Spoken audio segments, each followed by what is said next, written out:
Hi guys, welcome back. So this video right here is going to be part 2.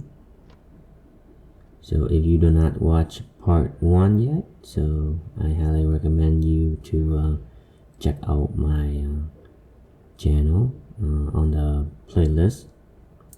So once you have everything replaced, or not replaced, I mean remove all the bolts, all the oil pan bolts are removed, then as you can see right there, that is the gasket. And the gasket combined with the RTV. So that's why I don't use the plastic. Is that a plastic or some kind of a paper, if I remember right? So I do not recommend you guys replacing a plastic or a paper gasket for your oil pan. It requires RTV from the manufacturer, so just read your repair manual carefully. So just don't go blindly go to the parts store, because most of these parts store they don't have a very good information from factory, so they just recommend what it is. So this is the aftermarket replacement gasket right here. So if you work on the Nissan dealer, so they always recommend RTV oil pan gasket. And as you can see right there, you can use your razor blade to remove the gasket and RTV. So once you remove all of that gasket right there, then you can use your 3M wheel to remove the remaining RTV on that mounting, the oil pan mounting mating. No, not mating, I mean surfacing. There we go. That's what I'm looking for. The word surfacing. Surface there. By the way, I also have a masterclass that shows you how to maintain your car and prolong your car. The link is down in the description, and I also have some free stuff for you guys to download too. The link is also in the description. Now back to the video. So once you remove the oil pan, making sure you clean your old oil pan so it can remove all the debris, and making sure you want to double check your surface level. So just making sure that oil pan is totally flat, and as you can see right here, eventually this oil pan gasket oil pan is not perfect, still not perfectly level. As you can see right there, kind of a little bit movement. Does not sit on a flat surface.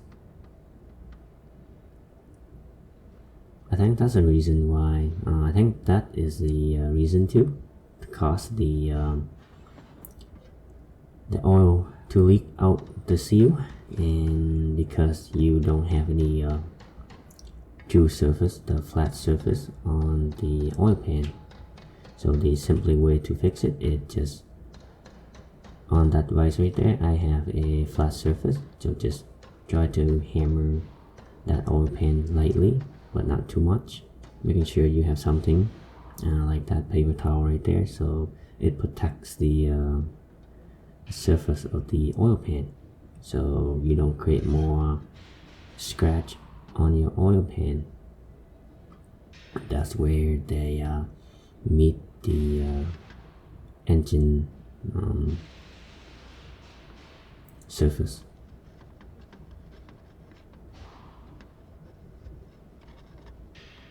And once again, make sure you remove everything. Make sure the thing's dry and clean. There's no supposed to be there's no moisture in there, so the moisture is gonna cause problem.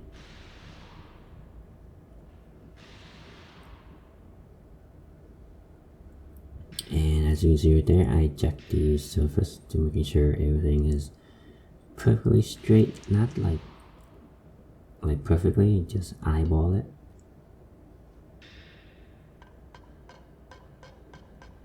And what I do right there is I just hammer the bolt hole right there, so it's not poking the engine mounting surface. Sometimes you find those hole is kind of concave, I should say. Is it concave or convex? It's one of the two. I can't remember. So it's make sure you hammer that thing down, so there's they're not gonna score the engine mating surface. And you can try best as you can. This one is I think we replaced the new oil pan, I guess. This one is look brand new right there, but some other technician did it. And as you can see right there, that's what I'm talking about. The wheel from 3M, it's made of plastic. It's once you use this, it's you're not gonna bite too much onto the aluminum. And if you use the other grinding disc, like I don't know what's that called, like fiber, it's gonna bite into the surface of that oil pan surface right there. So it's gonna make the uneven surface. You're gonna have some problem leaking. So I highly suggest you to use this one, the 3M. I don't know what that called. I forgot it. 3M is made by 3M brand.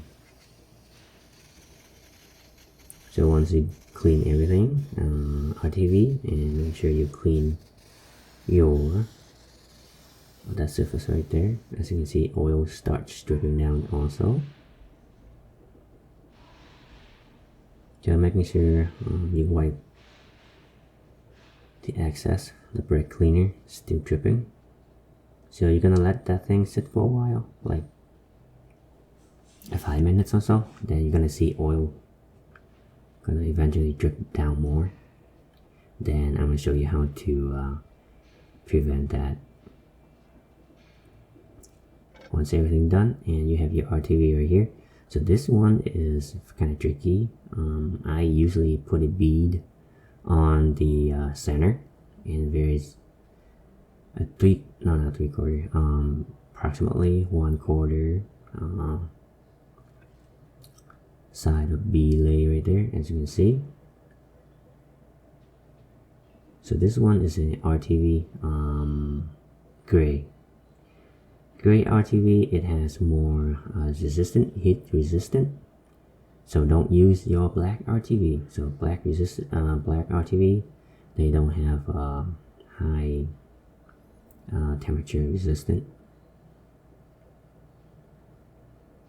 So as you can see right there, it's making sure you follow the same belay. So you lay your B pretty much same as possible.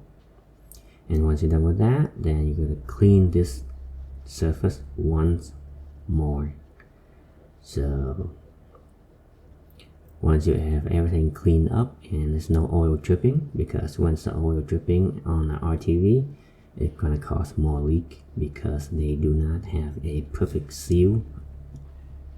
So making sure everything is dry on that surface on the engine right there, and making sure you be ready to put that oil pan on.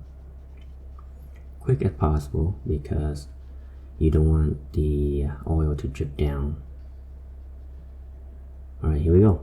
So alright, here comes the oil pan. So make sure you work as soon as possible and do not rush. Okay, so make sure it's spin your bolt by hand. Always spin your bolt by hand, and you do not want to cross thread this one on the oil engine now. Oil pan right here. It's gonna cost you more headaches, and trust me, you don't want to drill the bolt out, and you might be replacing a new engine. If you can fix that cross-threading bolt, it's gonna be a nightmare. So always spin by hand and clean your bolt too. I forgot to film that one, so I always clean my bolt, so making sure everything is nice and where it's supposed to be. And this one you have to be careful on this corner right here, making sure you spin in by hand and making sure do not cross thread. Cross threading is not fun, I'm telling you that right off the bat. Once you cross threaded, then you're gonna start hoping you can eventually put a bolt in and just hope for the best. And second solution, you're gonna cause yourself a problem and you're gonna rechase the problem, rechase the thread, then you're gonna make a helicoil and all kind of stuff and drive you nuts. And make sure you torque this one to torque spec according to the manufacturer. This one is, I think it's around 120 inch-pound. And here's a tip for you guys, okay? So when you install the when you're torquing the bolt, making sure you go crisscross pattern, so they eventually gonna evenly apply all the force on that torque wrench right there. It's 120 inch-pound if I remember right. So making sure if you can't find the torque spec, just go for 120 inch-pound. And I don't know what the Newton meter is, so you have to go online and convert that thing into a Newton meter if you guys using that. So for the US, I just use the English pound.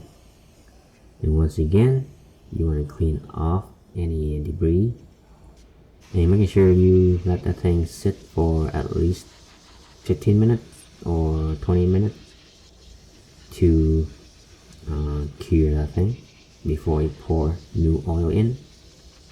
So that is also the another tip for you guys.